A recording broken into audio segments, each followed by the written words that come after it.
ये कांग्रेस हमेशा से दोहरे चरित्र की राजनीति करती रही है, झूठ और छल कपट की राजनीति करती रही है। बाबा साहब अंबेडकर के साथ कांग्रेस ने जो किया वो इतिहास कहता है कि बाबा साहब अंबेडकर का हमेशा इन्होंने अपमान भी किया और कभी बाबा साहब अंबेडकर के बारे में इन्होंने कुछ भी काम न करते हुए केवल झूठ बोला। लेकिन आज देश के अंदर माननीय प्रधानमंत्री नरेंद्र मोदी जी के नेतृत्व में भारतीय जनता पार्टी की सरकारों ने बाबा साहब अंबेडकर के सम्मान के साथ हर क्षेत्र में काम करने का प्रयास अगर किसी ने किया है तो भारतीय जनता पार्टी ने किया है। और जहां तक मूर्ति का सवाल है, अंडर जुरिडिक्शन मैटर है, न्यायालय उसको देख रहा है। न्यायालय का जो आदेश होगा उस आदेश का पालन हमारी सरकार हमेशा से करती आई है और हमारे मुख्यमंत्री जी प्रतिबद्ध हैं हमेशा से इन सारे मुद्दों पर संवेदनशीलता के साथ।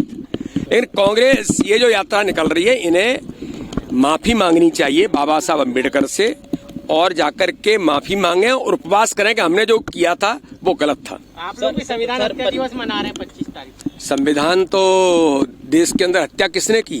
25 जून एक वो ऐसा काला इतिहास है कि भारत के लोकतंत्र का गला घोंटा था।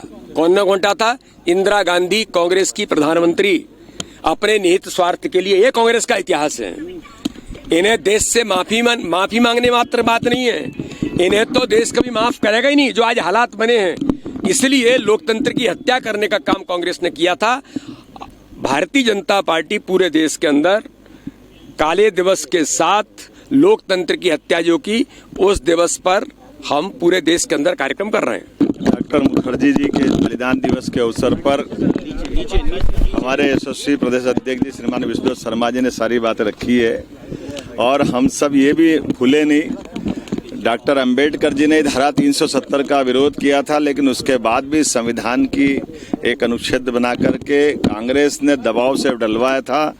अंबेडकर जी की आत्मा उस दिन भी रोई थी जब पूरे जम्मू कश्मीर के अनुसूचित जाति जनजाति के लोगों को इस धारा 370 के माध्यम से उनके अधिकारों से वंचित किया गया था।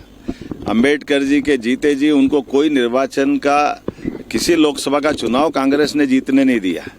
और ये डॉक्टर मुखर्जी जी का बलिदान भी इस बात का एहसास कराता कि उस धारा 370 के कारण से डॉक्टर मुखर्जी जब विरोध करने गए और उनके उस घटनाक्रम में आज तक उनके उस समय हुई एक तरह से उस मर्डर की सच्चाई देश के सामने नहीं आने दी। तो ये तो कांग्रेस का इतिहास है।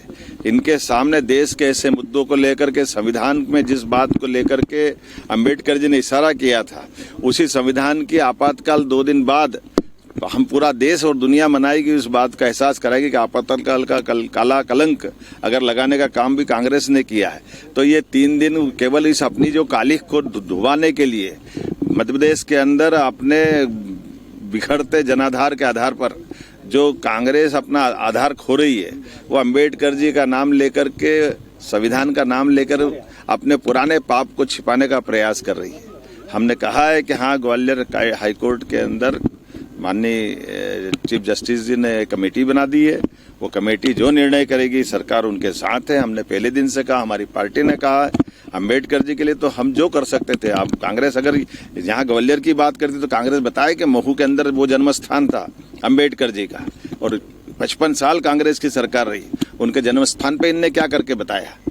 उनके जन्म स्थान को नकारने का काम किया, उनकी दीक्षा भूमि को बारे में चिंता नहीं की। और तो और अंबेडकर जी का जब शरीर छूट गया तो शरीर छूटने के, दिल्ली में छूटे हुए शरीर के बाद भी दाह संस्कार के लिए भी कांग्रेस ने तत्कालीन रूप से मना कर दिया। उनकी पत्नी ने विमान से पार्थिव शरीर को ले जाकर बम्बई में जब दाह कराया तो कांग्रेस के लोगों ने उस विमान का किराया भी, जहाँ जिसमें उनकी बॉडी गई थी, उसका पैसा भी अंबेडकर जी की पत्नी से लिया था। कांग्रेस माफी मांगे इन पापों के आधार पर। कांग्रेस कहाँ जाएगी? कांग्रेस ने तो सदैव अंबेडकर जी का अपमान किया और सारे हमारे पूरे प्रदेशवासी और देशवासी सभी वर्ग के लोग जानते हैं कि कांग्रेस का नकली आडंबर ये चढ़ने वाला नहीं, चलने वाला नहीं।